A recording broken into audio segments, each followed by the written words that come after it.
Why was everyone staring at her, as if she didn't belong?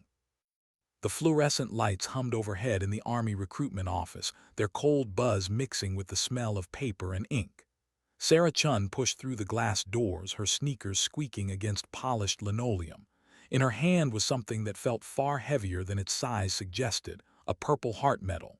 The ribbon was still crisp, folded by funeral home hands just 3 days earlier. She wasn't holding it for herself. It wasn't hers. Sergeant Rodriguez looked up from his paperwork, already reaching for brochures.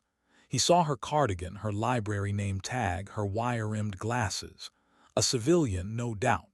He'd seen this type before, people curious about benefits, scholarships, a way to pay for school. He prepared his practiced smile, but it froze when he noticed the medal she clutched like a weapon. "I want to enlist," she said. Her voice was barely above a whisper, but it cut through the room. Staff Sergeant Williams looked up from his computer. Corporal Jackson paused mid-bite of his sandwich. The little brass bell on the door was still swinging, as if even it couldn't settle after her words. Rodriguez tried again, professional but cautious. "With your education, ma'am, you'd be perfect for intelligence, maybe communications, the Army needs." Sarah set the Purple Heart down on his desk with a sharp crack.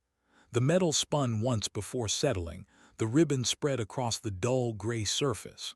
Her hand trembled, but her voice didn't. "My brother died because his spotter missed a target at 800 yards, she said. "I won't." Silence fell. Williams closed his laptop. Jackson set down his sandwich. Even the air conditioner seemed to hum louder, filling the empty space her words left behind. Rodriguez stared at the medal. He'd seen plenty of families come through his office, mothers demanding answers, fathers carrying folded flags. But there was something in this woman's eyes that felt different. "Ma'am," he said softly, "I'm sorry for your loss, but maybe you'd prefer logistics, or I want sniper training." The words came out flat, cold, as if she were renewing a library card instead of rewriting her life.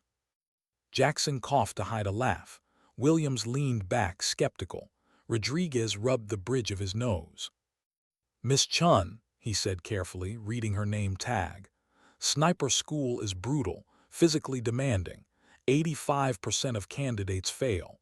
Most are young men in their 20s with combat backgrounds."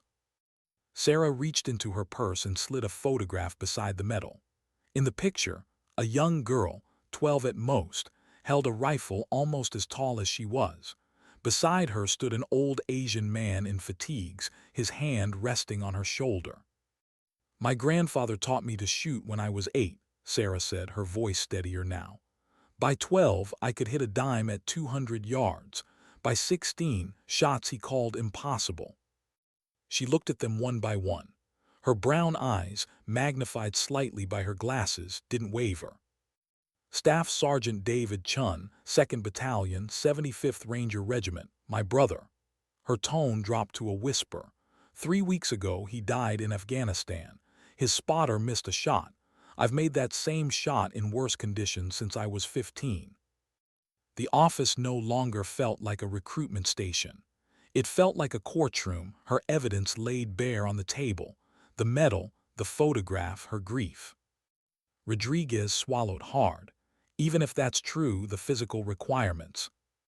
"I'll meet them, I'll exceed them, because my brother believed the Army's best was good enough. I'm here to prove it was." She stood, shoulders squared, her purse against her chest like armor. "When do I start?" The Georgia sun beat down on Fort Benning, merciless and blinding. A bus door hissed open, releasing 43 recruits onto the hot pavement. They carried duffel bags stuffed with everything they thought they'd need, and nothing that would actually matter. Sarah stepped off last. The bag slung over her shoulder looked oversized against her petite frame. Sweat already darkened her cardigan. In her hand wasn't a Bible or a photo album but a paperback, Advanced Ballistics. She clutched it like a lifeline. The other recruits glanced at her. Some smirked.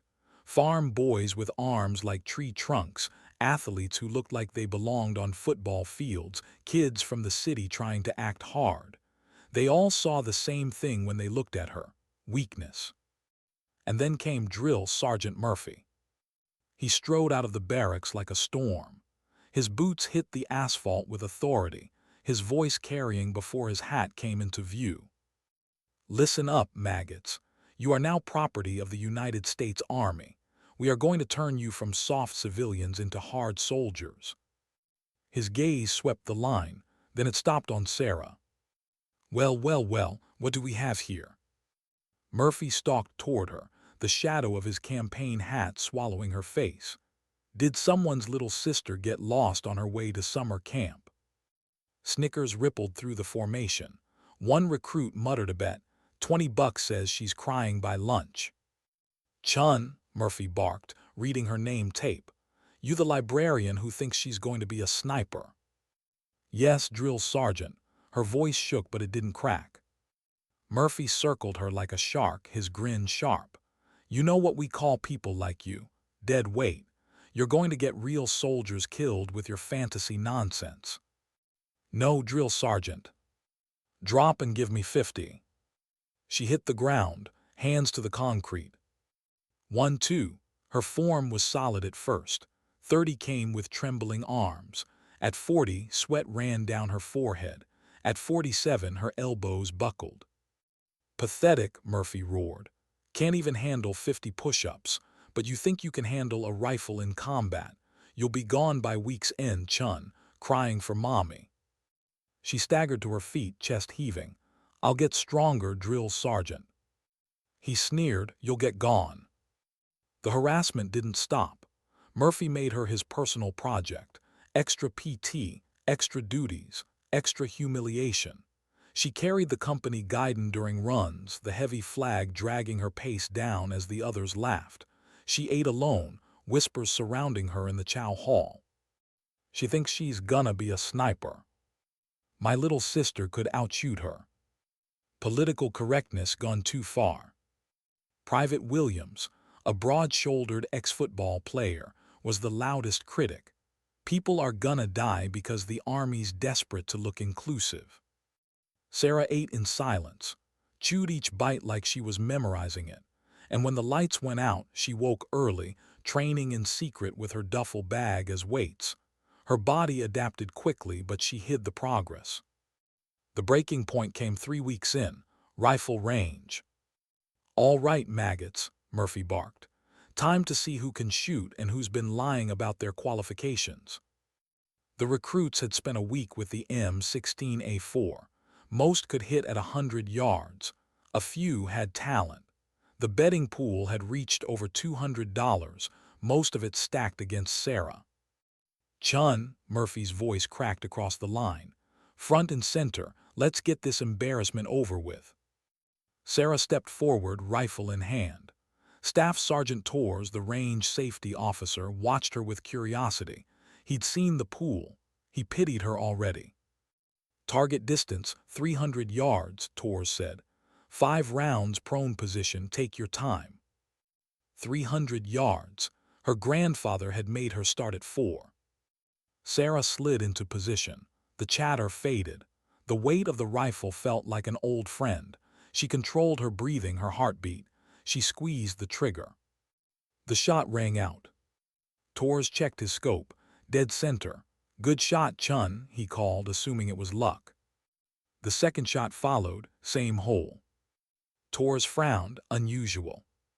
Third, fourth, fifth. All in the exact same point. One ragged hole in the center of the target. The range fell silent. "Pitt, this is Tower," Torres said into his radio. "Confirm target 12. The reply came back sharp. "Tower, target 12 shows 5 rounds, all X-ring, less than half an inch group." Torres stared at her, then at the rifle in her hands. He'd never seen anything like it. Murphy's jaw clenched. "Lucky shots, anybody can get lucky once." Sarah stood, her voice calm. "Would you like me to do it again, Drill Sergeant?" The words hung in the air like smoke. Murphy was trapped, damn right. She lay down again, reloaded, 5 more rounds. Rapid fire this time, no pause, each one sang the same tune. Tors whispered into the radio, his voice dry. 5 more, all X-ring, group less than a quarter inch. William stepped back from the spotting scope, pale. That's impossible. Murphy walked over, his swagger gone. He looked through the scope himself. When he lifted his head, his face was unreadable. "Chun," he said quietly, "where the hell did you learn to shoot like that?" Sarah slung her rifle over her shoulder with practiced ease. "My grandfather taught me, drill sergeant. He said some people are born to do certain things. I was born to do this."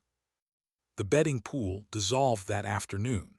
No one wanted to bet against Sarah Chun anymore. But Murphy wasn't finished. If anything, he was more determined, because in his experience, soldiers who thought they were special usually got others killed. The real test hadn't even begun. What happens when darkness forces you to see what others can't? The pine forest at Fort Benning stood silent under the cover of night. Cicadas droned, branches shifted in the warm wind, and 40 recruits stumbled through terrain that turned every shadow into a threat. Night vision goggles glowed green across their faces, making them look like ghosts. Sarah Chun moved at the front of the squad. Her smaller frame slid between branches where the others snagged. She stepped lightly, her boots finding quiet paths while the men behind her snapped twigs and cursed under their breath.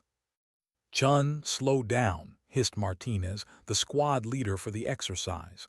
"We're supposed to stay together." She raised her hand. "Halt."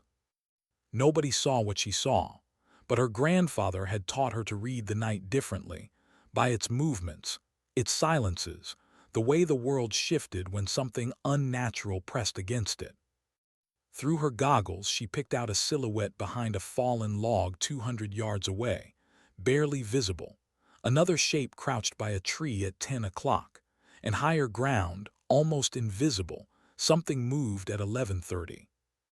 3 targets, she whispered to Martinez. 200, 150, 250, log tree ridge. Martinez frowned. "I don't see anything." Williams muttered behind her. "What the hell's she talking about? There's nothing out there." A radio crackled, Drill Sergeant Murphy's voice. "Alpha Squad, hostiles in your sector. Neutralize or fail." The recruits scrambled, raising rifles, scanning shadows, fumbling with their optics. Williams hissed, "I can't see, where the hell are they?" Sarah didn't wait. She lifted her rifle steady as stone. 3 squeezes, 3 sharp cracks. Across the forest, electronic beeps rang out, the laser sensors of the hidden instructors registering hits. "All targets neutralized," a voice confirmed. The squad froze.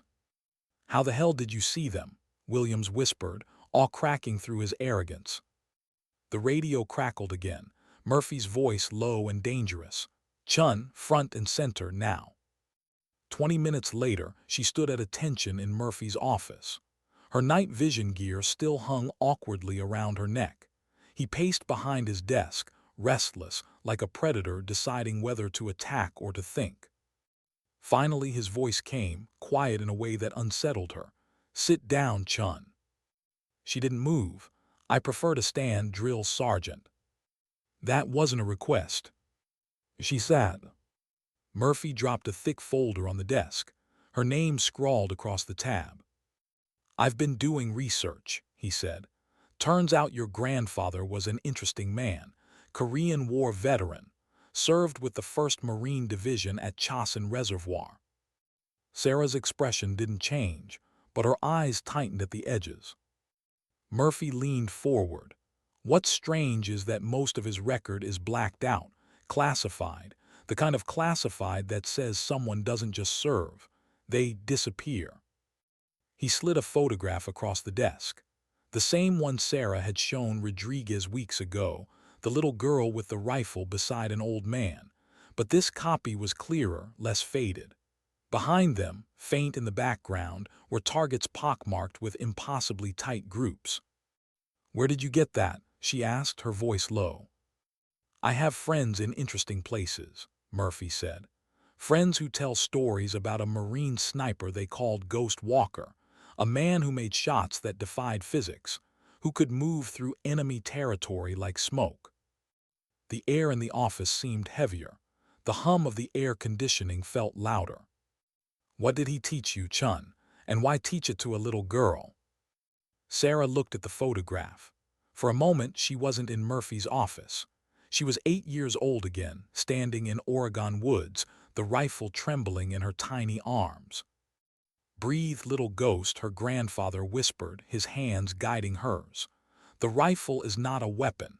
It is an extension of your will. You must become one with it." "Why are you teaching me this, Grandpa?" "Because someday, someone you love will need you to be more than what you appear to be." Sarah blinked back to the present. Her voice came out soft, reluctant. "He started teaching me when I was 8. Summers, weekends. My parents thought we were hiking. By 12, I could hit distances that shouldn't have been possible. He made me promise never to tell anyone.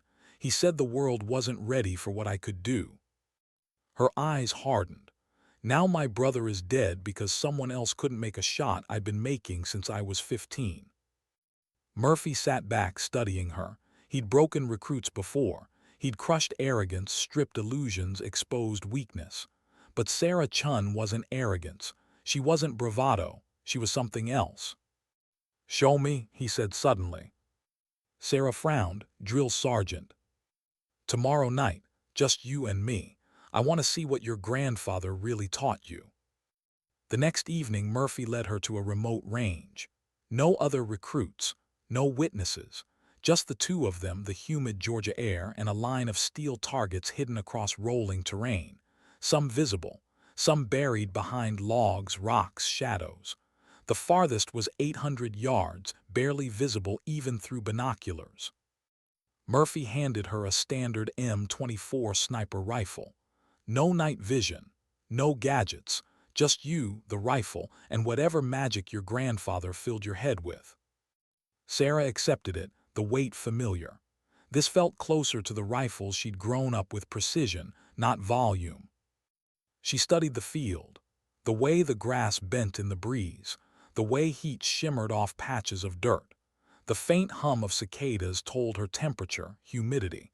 She read the environment like someone else might read a book. "Target 300 yards behind the log," she murmured, settling into prone. Murphy raised his spotting scope. "I don't see any target behind." She fired. A metallic ping echoed. Steel rang across the field. Murphy blinked. "How?" "Target 500 yards left of the oak." She fired again. Ping. "Target 800 yards top of the hill." Murphy watched through his scope this time. He saw the bullet strike dead center on a plate the size of a dinner plate, in near darkness. He lowered the scope. "Jesus Christ." Sarah reloaded calmly. "There are 12 more you didn't see. My grandfather said the most dangerous enemy is the one you don't know is there." Over the next hour, she hit every target, ones Murphy placed, ones he hadn't mentioned, ones he'd forgotten about entirely. When they walked back, Murphy didn't speak for a long time. Finally, his voice came out flat, uneasy. "Tomorrow we start your real training. Everything until now, kindergarten." Sarah nodded, her expression unreadable. "There's something else you should know." Murphy stopped. "What?" "My grandfather didn't just teach me to shoot. He taught me to disappear, to move without being seen, to think like the enemy, to become something they'd never expect."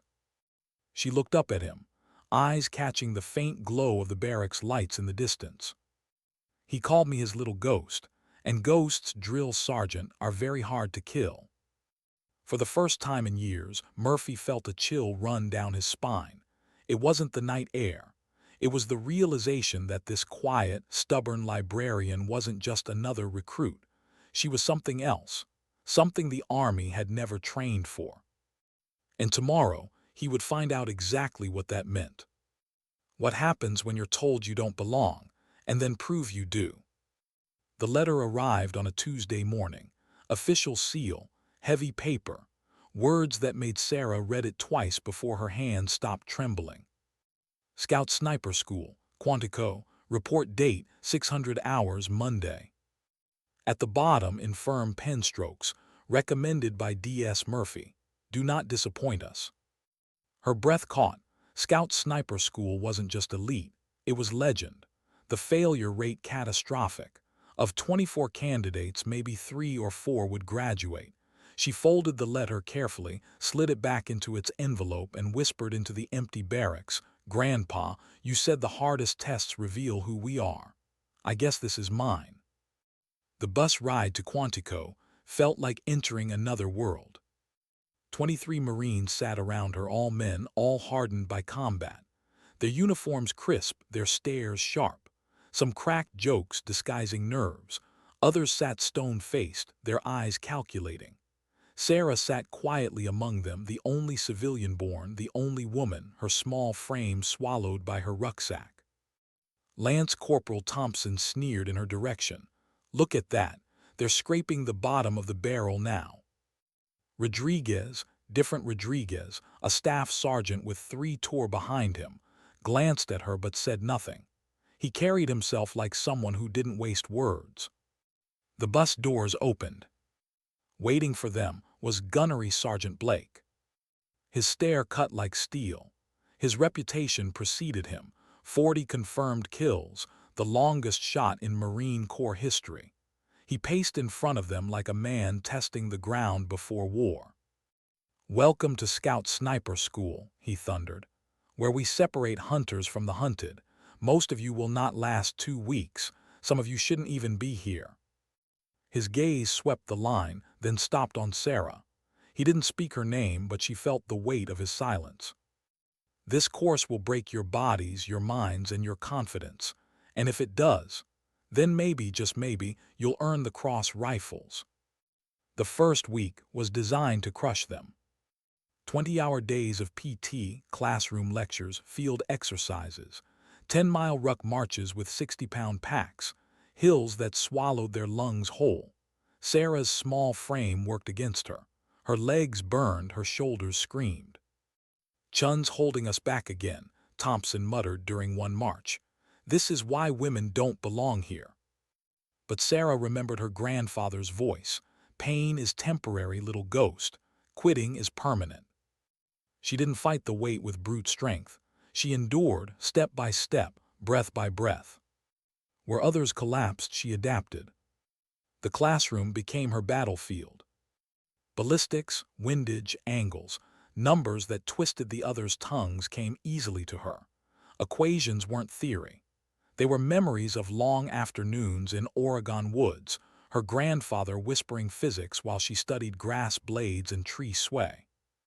"Chun," Master Sergeant Torres barked during one session, "calculate for me, .308 round, 1,200 yards, 15-mile crosswind, 85 degrees, 60% humidity." The room went silent. Even Blake raised a brow.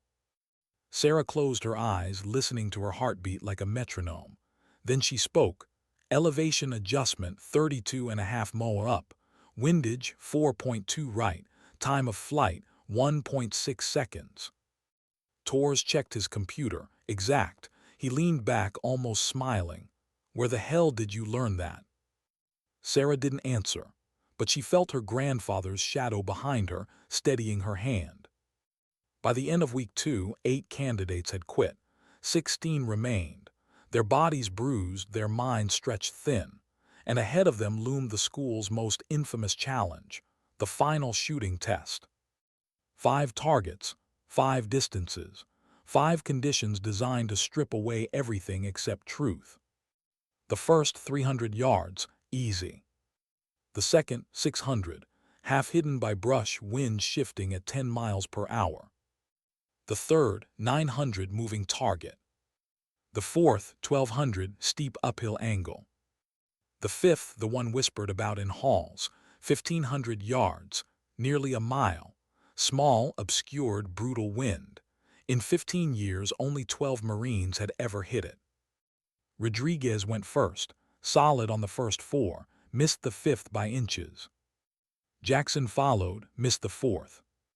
Thompson, who'd mocked Sarah since day one, failed spectacularly at the third, his bullet sailing wide. Chun, Blake called, "You're up." Every eye followed her. She stepped to the line. The M40A5 felt balanced in her hands, an extension of her breath. She lay prone, cheek against stock, the world narrowing to scope and heartbeat. 300, center hit. 600, she watched grass sway, felt the wind, adjusted, dead center. 900, the moving target slid left to right. She tracked smoothly, fired bullseye. 1200, angle, bullet drop, pressure. She calculated in seconds, another perfect strike. Then the 1500. The target shimmered in the distance, barely visible. The wind twisted in maddening patterns. Even Blake, watching through his spotting scope, muttered under his breath. Sarah closed her eyes. The rifle is not separate from you, little ghost.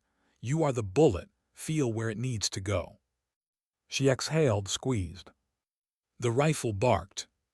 Far away, a bell rang out. Steel struck. "Pit, confirm target 5, Blake ordered. The radio crackled. Target 5, dead center hit. Repeat, dead center. The range went silent. Marines stared, some in awe, some in disbelief. Rodriguez whispered, "Nobody makes that shot first try."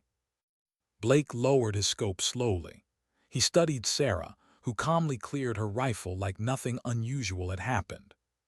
"Where did you learn to shoot like that?" he asked, voice low. "My grandfather taught me, gunnery sergeant." Blake's jaw tightened. "And your grandfather's name?" "Kim Chun, but his friends called him Ghost Walker." The name landed heavy. Blake's face changed. He'd heard it whispered before, tales of a Marine sniper in Korea who made impossible shots in blizzards, who vanished into classified shadows. "Jesus Christ," he breathed. Sarah said nothing. She didn't need to. The silence told the story. Blake straightened, voice formal now. "Chun, welcome to Scout Sniper School. You just set a new record." As the others crowded around, muttering, shaking heads, Sarah felt her grandfather's hand on her shoulder like a ghost. She had passed his test, but she didn't see the general watching from the observation tower. A man with 4 stars, steel gray hair and secrets in his eyes. He picked up a secure phone and said quietly, "It's her. Ghost Walker's granddaughter. She's everything the report said she'd be." The reply on the line came just as quiet. "Then it's time. Activate the protocol. She needs to know the truth." Sarah had no idea her life was about to shift again. The shot she made had been more than a test. It had been a signal. What happens when the battlefield whispers your name before you even arrive? The C-130 bucked and shuddered through Afghan skis, its engines roaring like angry gods. Inside, Sarah checked her rifle for the 3rd time. Her fingers were steady, but her heart was. 6 months had passed since Quantico. Now, her first deployment. The squad sat tight around her. Marines with combat eyes, hard, weathered, some already scarred. They'd heard the rumors about her. The record shot. Ghost Walker's bloodline, some believed, most didn't. She kept silent. Silence was safer. Staff Sergeant Martinez leaned closer, raising his voice over the noise. "Chun, you good to go?" She nodded, adjusting the sling on her M40A5. Beside her, Lance Corporal Davis, the spotter assigned to her, kept checking and rechecking his gear. At first, he'd wanted a transfer when told he'd work with her. But after a single range session, after watching her strike a target he couldn't even see, his protest stopped. 30 minutes to LZ, the crew chief shouted. The mission sounded simple on paper. Extract a downed pilot trapped in hostile territory, neutralize threats, bring him home. But the valley where the pilot had gone down was cursed ground.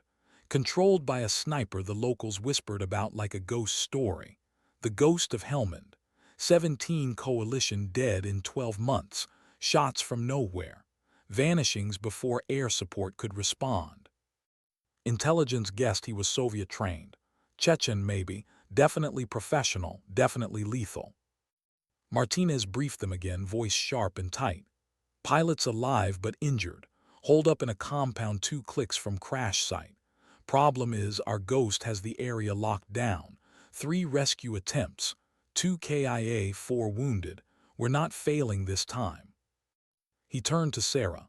Chun, you and Davis provide overwatch. Your job, keep that bastard off our backs. The ramp opened. Hot Afghan wind slammed them. The helicopter insertion went smooth, but the land itself pressed heavy, ancient, hostile. The valley stretched before them, all dust, rock, and suspicion. Sarah felt it immediately, eyes on them. The air prickled. Her grandfather had called it the hunter's sense. She trusted it. They climbed to the ridgeline. Davis set up the spotting scope. Sarah unfolded into prone, her rifle steady. Through her scope, the valley opened like a page. The pilot's compound exposed, surrounded by dead ground that might as well have been a killing field. I count a dozen fighting positions, Davis whispered, but I don't see our guy. Sarah scanned slowly, deliberately, looking not for men but for mistakes, a shimmer where there shouldn't be, a shadow too sharp, a stone too still. There, she breathed. 11 o'clock, 800 meters, top of compound wall. Davis swung his scope, squinted. I don't wait, holy hell, how did you even? She cut him off. Shadow depth is wrong. He's using a hide, but it doesn't match. Before Davis could answer, Martinez's voice crackled in their radios. Overwatch, we're moving. Keep eyes sharp. The squad began their approach. 50 meters. Then, the crack of a rifle. Dirt exploded inches from Martinez's boots. Sniper, sniper. Martinez's voice was clipped, controlled, but tight. The team dove for cover behind a low stone wall. Sarah was already tracking. A second shot sang across the valley, closer this time. She caught the flash, a muzzle, second floor of the compound. Range, 847 meters. Target acquired, she whispered. Compound main building, third window left. Davis confirmed. I see him, he's good, already repositioning. Sarah breath slow, calculations flowing like water. Wind speed, angle, temperature, humidity. She could feel the shot before she even fired it. Send it, Davis said. She squeezed. The rifle cracked. Through her scope, the enemy rifle clattered sideways, silent still. Target down, Davis confirmed, grinning. Nice. But Sarah didn't smile. Something was wrong. Too clean, too easy. Negative, she said sharply. That was bait. Chun, Martinez broke in. Target down, we're moving. Her grandfather's voice echoed in her mind. Trust your instincts, little ghost. Trust the silence most of all. Her eyes swept the compound again. There, a rubble pile east side. A shadow shifted, barely perceptible. Secondary sniper, she whispered. 600 meters, concealed in rubble, he's the real one. Even as she spoke, the shot came. A precise crack. The wall where Martinez had stood exploded in stone chips. Davis cursed. He's good, better than the first. Sarah adjusted, but the angle was bad. The rubble pile gave him cover. Her shot window was narrow, fleeting. I can't get him from here, she hissed. What do we do? Davis asked, tension straining his voice. She stared down at the pinned Marines, the trapped pilot, the kill zone around them. The silence screamed danger. Her grandfather's words whispered again. Sometimes you must become the thing your enemy fears most. She slid her rifle back into its case. Davis, I'm moving. Are you insane? He'll see you the moment you. Not if I move like a ghost. And then she was gone. Later, men would swear the terrain offered no cover, that movement across that ridge was suicide. But Sarah Chun simply disappeared. She moved with the wind, with the shadows, every step timed with gusts, every slide concealed by terrain shifts only she seemed to notice. Davis watched through the scope, eyes wide. She's not even, Jesus Christ, where is she? Sarah's new position gave her a perfect line of sight. She slid into prone. Through her scope she saw him, the ghost of Helmand. A bearded man, Soviet-era ghillie suit, rifle steady, professional, patient, deadly. Her rangefinder read 1,247 meters. Shifting wind, uphill, nearly impossible. She steadied, breath slowed. The world narrowed until only she, the rifle, and the ghost remained. Her grandfather's voice, softer now. "You are the bullet. Feel where it needs to go." The shot cracked. The man jerked once, then fell still. Silence, then Davis's voice. "Target eliminated."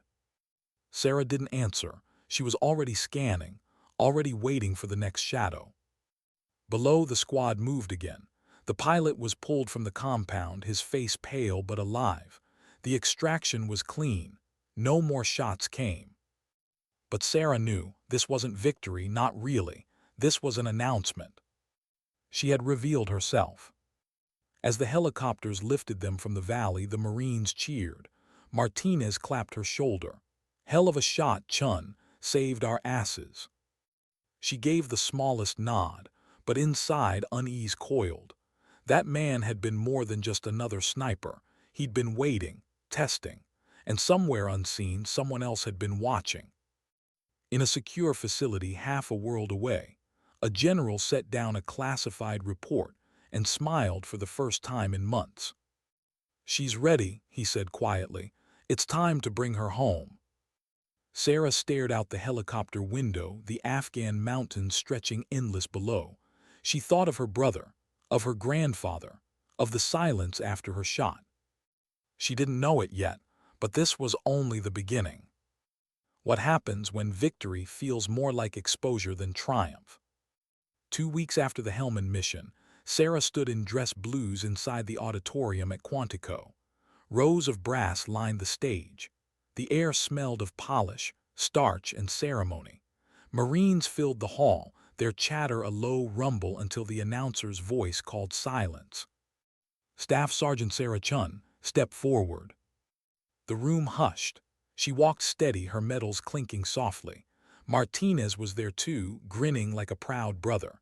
Davis gave her a small nod, one spotter to another. General Harrison, tall and broad-shouldered, with steel-gray hair and eyes that missed nothing, pinned the silver star on her chest. His voice carried with quiet gravity. For gallantry under fire, for saving the lives of her team, for refusing to yield to fear. Applause thundered, but Sarah's chest felt hollow. She hadn't come back with triumph in her heart, only unease. That second sniper haunted her. Not the kill itself, but the sense that he'd been there for her, testing her. After the ceremony, Harrison caught her eye. "Walk with me, Sergeant." She followed him down polished corridors until they entered a small briefing room. No flags, no cameras. Just a table, chairs, and a sealed folder already waiting. The general leaned against the table. "You think the mission in Helmand was about a downed pilot?" Her brow furrowed. It was. The pilot was real, his rescue mattered, but the mission was bigger, it was bait. He studied her face. "Bait for you." Her pulse quickened. "For me." Intel indicated the ghost of Helmand wasn't just harassing us.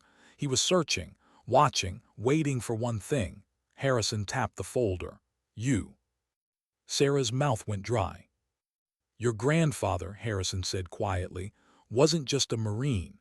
He was part of something classified, something we called Black Talon." The words hit like a round to the chest.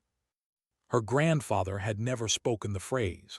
But suddenly, so many of his silences, his warnings, made sense.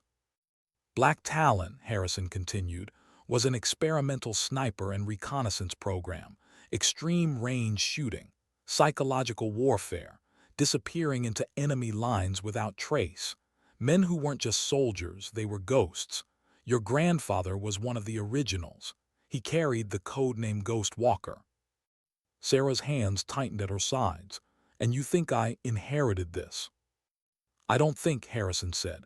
"I know, the shot you made at Quantico, the way you moved in Helmand, you're not just trained, you're wired for this." Her voice cracked despite herself.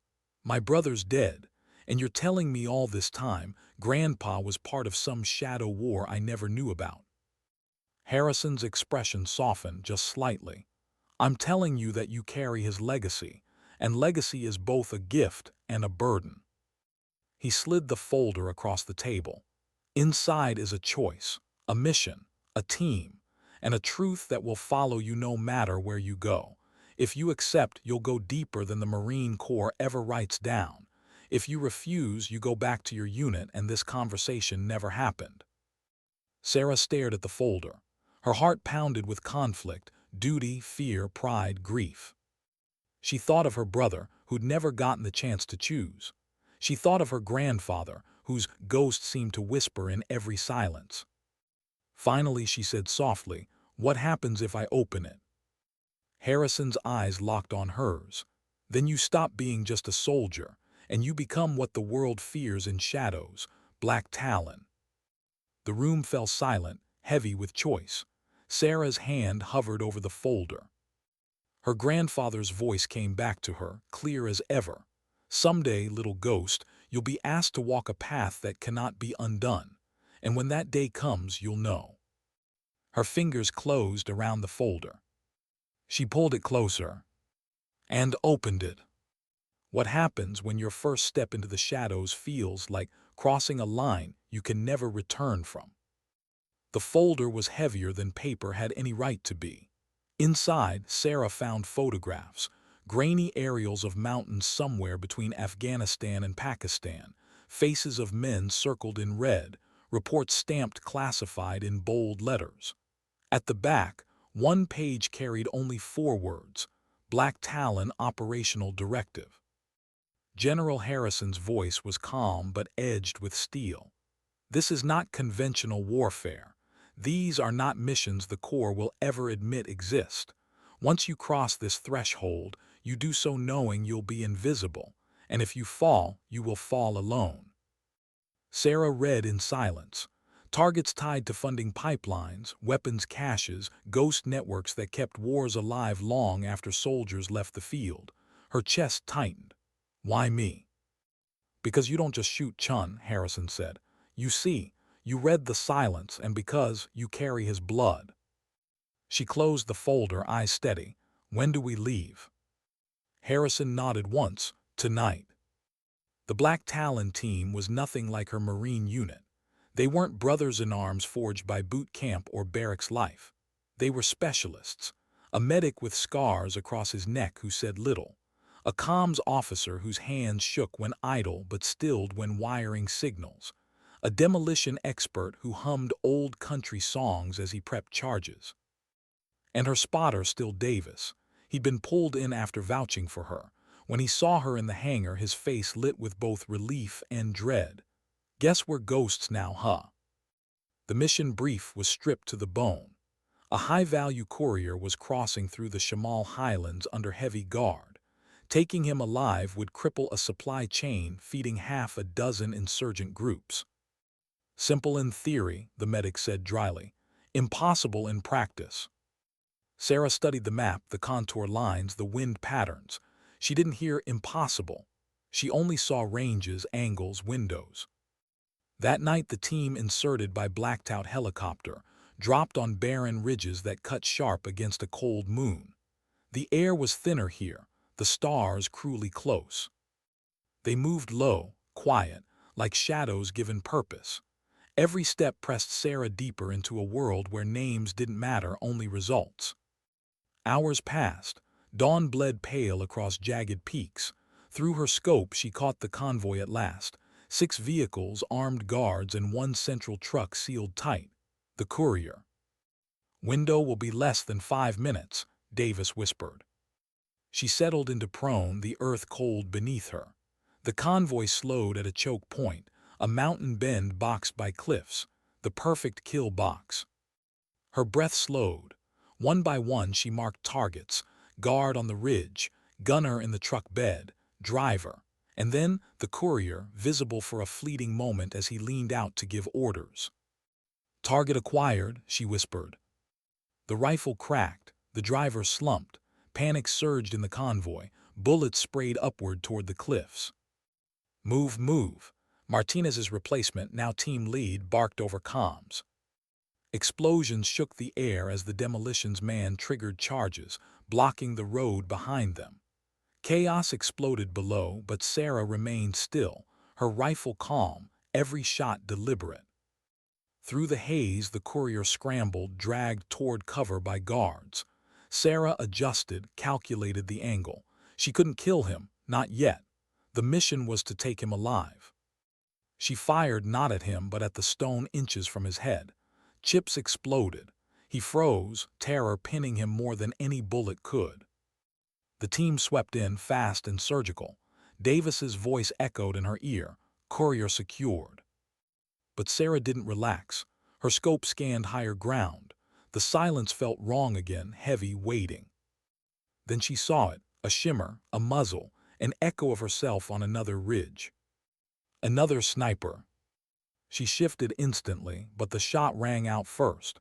Dust erupted inches from her cheek. Her heart slammed. The angle, the patience, this wasn't random. This was personal. She whispered almost to herself, "They know I'm here."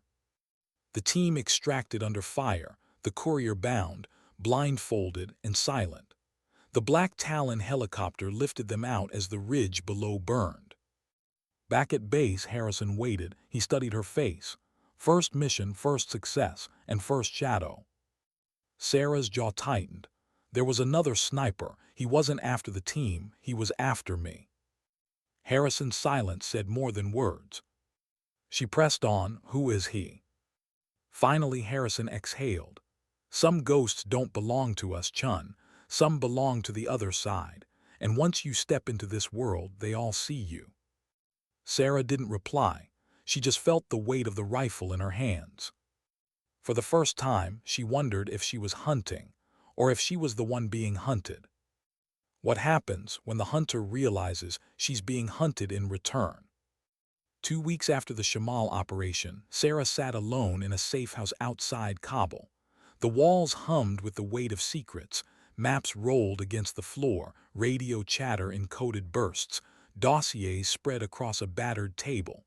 But her eyes weren't on the papers. They lingered on the memory of that shot, the one that almost killed her. Davis found her there, hunched over a scope she wasn't using. "You haven't slept." She shook her head. "He knew I was there, Davis. He wasn't after the courier, he was after me." Davis leaned against the wall, arms crossed. "You're saying he's not just some hired gun?" "No," Sarah said quietly, "he's like me." The next mission took them deeper into the mountains, where caves cut into rock like old scars. Their orders: destroy a weapons depot hidden inside one of those caves, guarded by men fanatical enough to die before surrender. The insertion was brutal: altitude, freezing winds, cliffs that punished every step. By the time they reached Overwatch position, Sarah felt the silence again, heavy, expectant. The team moved. Demolitions planted charges. Comms relayed quiet signals, but Sarah never looked at the cave. Her scope swept higher to the ridges that flanked them.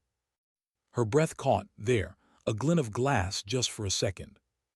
"Davis," she whispered, "we're not alone." He swung his scope. Nothing, empty rock. But Sarah knew. She felt it in her bones. The shot came a moment later, clean, surgical. It ripped past her ear and struck the comms officer, dropping him instantly. "Contact sniper," Davis roared. Chaos erupted. The team scattered for cover. Dust and stone rained down. Sarah stayed still, heart hammering but breath calm. She tracked the angle, range nearly 1,400 meters. Whoever he was every bit her equal. Her grandfather's words echoed. The most dangerous enemy is the one who sees the same truths you do. She dialed her scope, whispered to herself, "Where are you, ghost?" And then she saw him, camouflage so perfect he looked like the mountain itself, patient, cold, his muzzle already shifting toward Davis. Sarah fired. Her round struck rock inches from his head. He flinched, vanished deeper into shadow. Davis gasped, "You missed." "No," Sarah said softly, "I warned him." The cave went up in fire a moment later as the charges detonated. The mountain shook, flames roared, the team scrambled to exfil. But Sarah didn't move right away. Through her scope she scanned the smoke and rubble. For an instant she saw him, standing, outlined by firelight. He didn't fire. He just stared back at her, even from nearly a mile away. And then he raised his hand, 2 fingers to his temple, a soldier's salute. Before the smoke swallowed him whole. Back at base, Harrison's voice was sharp with concern. "You're telling me he let you live?" Sarah nodded. Her voice trembled, not with fear but with something harder to name. "He's not just a sniper, he's making this personal." Harrison's jaw tightened. "We think we know who he is. Former Spetsnaz. Coulson, Volkov, trained in the same era as your grandfather's program. If Ghost Walker was our legend, Volkov was theirs." Her stomach turned cold. "You mean he's his reflection?" Harrison leaned forward. "He's not just your enemy, Chun, he's your test. The question is, can you outghost the ghost?" That night Sarah sat in silence, her rifle across her knees. The weight of it felt heavier than before. She whispered into the dark, "Grandpa, if he's my mirror, what does that make me?" And in the silence that followed, she felt no answer. Only the cold truth that some mirrors show more than you want to see. What happens when a ghost finally faces its reflection? The final mission came without warning. No briefing ceremony, no time for hesitation, just coordinates handed to Sarah in a sealed envelope. Northern mountains, beyond the maps most soldiers ever saw. Davis sat beside her on the helicopter, helmet in his lap, eyes uneasy. "This isn't just another op, is it?" Sarah shook her head. "No, this is the end of something." They dropped at twilight. Snow whipped across the ridges, erasing footprints before they were fully made. The team moved cautiously, but Sarah felt it. This wasn't their hunt. It was his. Hours into the climb, the ambush came. Mines triggered in flashes. Gunfire thundered from unseen positions. The Black Talon team scattered into the blizzard, returning fire, but the trap was perfect. Through her scope, Sarah caught glimpses, mercenaries, well-trained, pinning them down. But she knew. The real enemy wasn't them.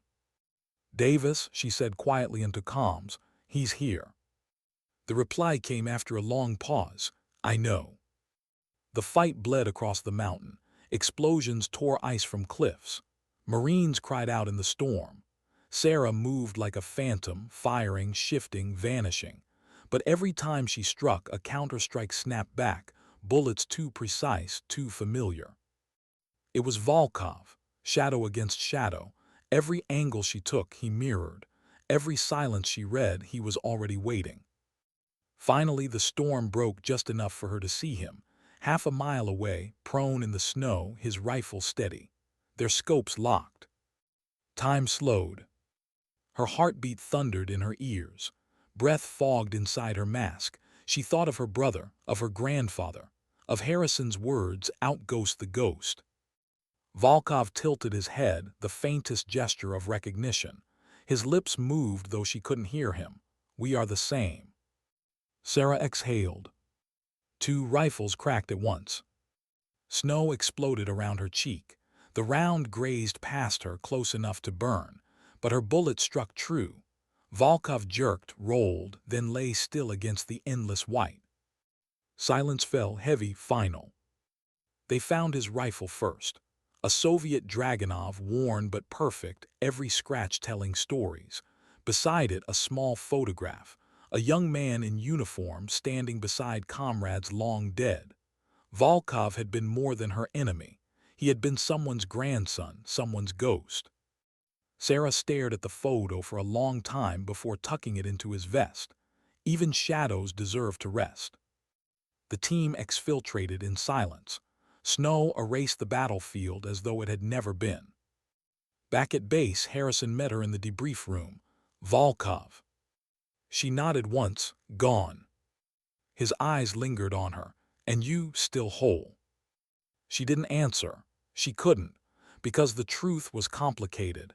She had won, but the cost of becoming what she was meant to be weighed heavier than any metal. Later, alone, Sarah cleaned her rifle slowly, every motion precise, deliberate. When it was done, she set it down and whispered into the silence. "Grandpa, I walked the path, I became the ghost, but sometimes I wonder if I lost more than I found."